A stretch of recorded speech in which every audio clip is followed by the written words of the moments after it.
the University of the Philippines and studied secondary education at the Philippine Science High School. He took up civil engineering at the University of the Philippines and top 6 at the civil engineering.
Are you excited to meet our interviewee? Yes, of course.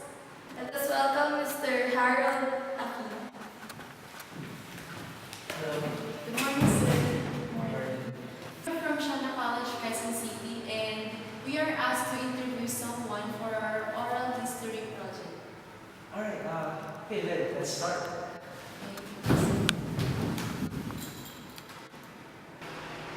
Sir, how was your life as a high school student? As a high school student, kasi I studied in Philippine Science High School. I was from So, back then I was not a excelling student. I was a mediocre one. Pero ako yung people na makikita mo sa volleyball courts, table tennis, even malalaro lang. So, it was I was a high school. Are you sharing your talents and abilities to others? If yes, in what way? Sharing my talents, yes. I'm active in church, particularly in the music ministry. I love singing, kaya meron ako kumakanta.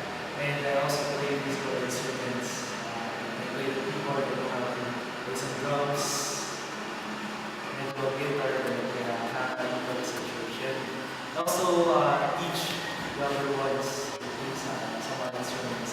At the same time, sa ACADS din, I do share my knowledge of others. Where or from who do you think did you get your intelligence? Siyempre, I'm a believer na si God kay God naman talaga nagkakalit na. So, He's the giver of wisdom. So, Despite of your busy lifestyle, how did you cope with the different organizations you're involved in? Siguro as a backgrounder, para sa question that we're coming from, during college, I had a lot of organizations. I was involved in a political party dun sana kasi active ako sa council. And then I had a Christian organization, so what we used to do there is to share God's word with fellow students. I also had a choir, because I was president of 3 organizations. Hindi naman siya mahirap as long as you know what you're doing. So, yun lang sabi ko. It's not difficult if you love what you're doing and you're enjoying everything that you're doing for that organization. Can you tell us what preparations you've done before taking the board exams?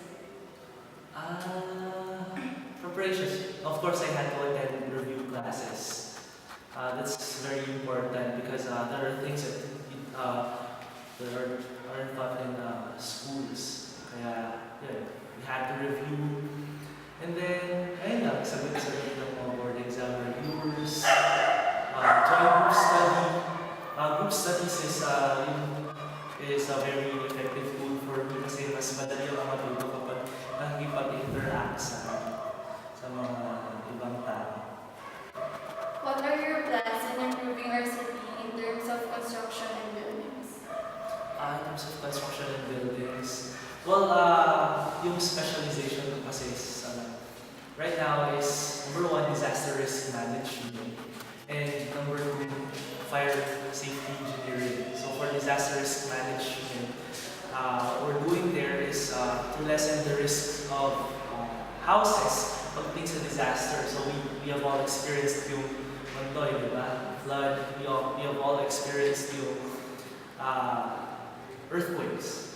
So yun yung inaaral namin how to make structures more resilient or more tough with respect to yung sa mga ganung bagay. So yun nga, for example, yung Sendong recently which hit Cagayan already, and next week I'll go to Cagayan actually I'll go to Iligan para tulungan sila kung paano ba, ano bang magandang gawin nila sa bahay para next time hindi sila lulubog sa. So that's one of my thrust. Pangalawa, sa fire safety engineering naman, fire is also one of the hazards that we're facing. In fact, hundreds of fire incidents every year yung nangyayari dito para sa Manila. So we're studying or we're conducting researches to make to help us improve yung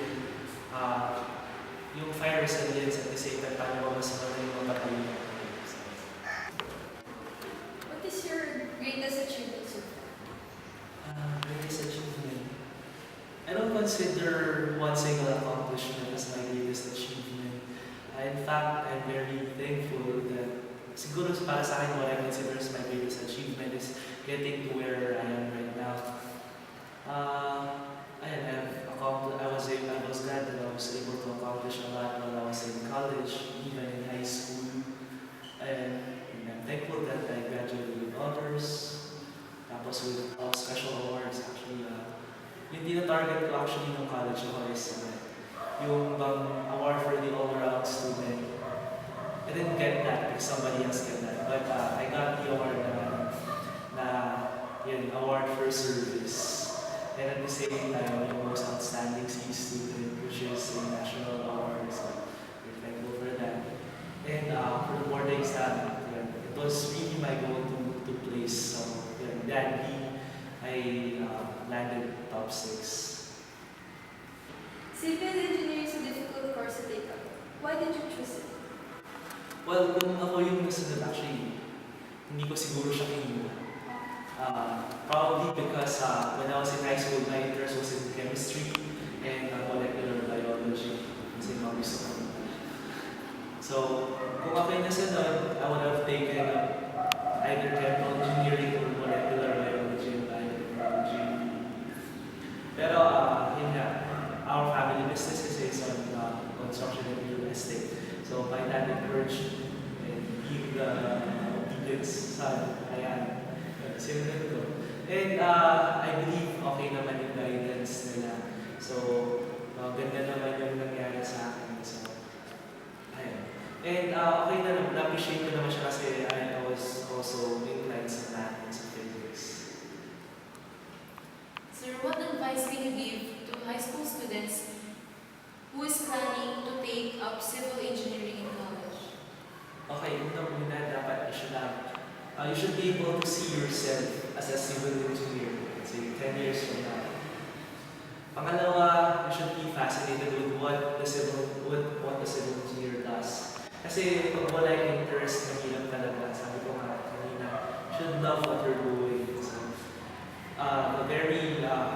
the most difficult thing na gagawin mo is working for something that you do not love. So, yun, kailangan lang talaga passion mo siya.